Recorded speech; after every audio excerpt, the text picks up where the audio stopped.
Buenas noches. Mi nombre es Rafael Bernabe, soy candidato al Senado por acumulación del Movimiento Victoria Ciudadana.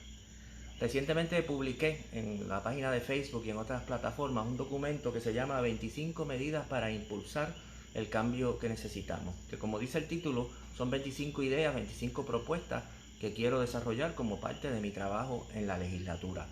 Y lo que quiero hacer con estos videos es hablar brevemente de estas propuestas. Ya empecé con un video anterior que los invito a que lo vean, que era como un comentario general sobre el documento.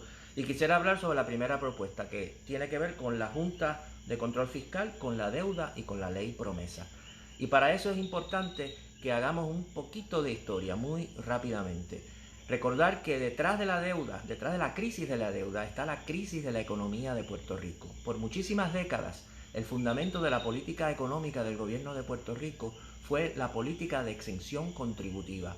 Y esa política de exención contributiva, parte importante, era la llamada sección 936, que nunca fue suficiente para proveer empleo en Puerto Rico ni para sacar a una parte importante de nuestra población de la pobreza. Así que no se trata de regresar a eso. Pero el hecho de que para el año 2006 desapareció la sección 936 sin que se le sustituyera con nada, implicó que nuestra economía efectivamente empezó en un periodo de estancamiento, un periodo que ya es una depresión, desde el 2006 hasta el 2020, son 14 años de depresión económica.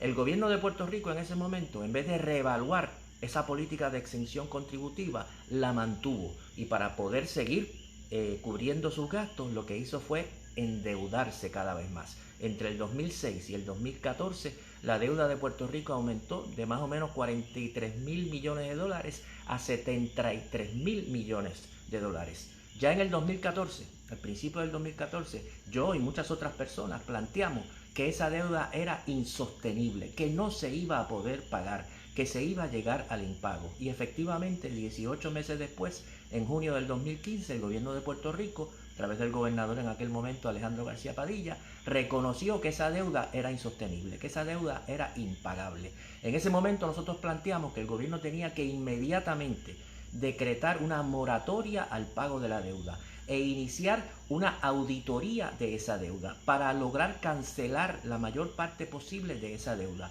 Que si el gobierno no hacía eso, el Congreso de Estados Unidos iba a actuar tardíamente y iba a actuar contra los intereses de Puerto Rico. Desafortunadamente el gobierno no hizo lo que tenía que hacer y el Congreso efectivamente actuó tardíamente y efectivamente actuó creando una junta de control que no es lo que Puerto Rico necesita ni necesitaba. Esa junta de control ha venido a implantar unas políticas de austeridad que las ha estado implantando para tratar de cobrar esa deuda. Y los dos efectos que tienen esa política, uno es aumentar la pobreza en Puerto Rico, aumentar la desigualdad en Puerto Rico y perpetuar la crisis económica que estamos viviendo. Las ilusiones que pudieron haber existido en algún momento con la Junta en el 2016 ya se han disipado. Todo el mundo puede ver que su efecto ha sido empobrecer a nuestro país sin sacar a nuestro país de la crisis económica. Por lo tanto, nosotros tenemos que plantear de manera vigorosa que esa deuda hay que primero auditarla y segundo, hay que hacer todo lo posible por cancelarla. Ya era insostenible en el 2014, luego vino el huracán María, luego vinieron los terremotos en el sur de Puerto Rico y ahora estamos en la crisis del COVID-19. Son 3 razones adicionales para que esa deuda se cancele. Y en segundo lugar, tienen que terminar esas políticas de austeridad que están empobreciendo a nuestro pueblo. Desafortunadamente, la Junta, ni el Congreso, ni los bonistas van a hacer esto porque nosotros lo explicamos y porque tengamos razón. Ellos van a seguir tratando de cobrar. Así que nosotros, nuestro gobierno tiene que tomar, como dije, una posición firme.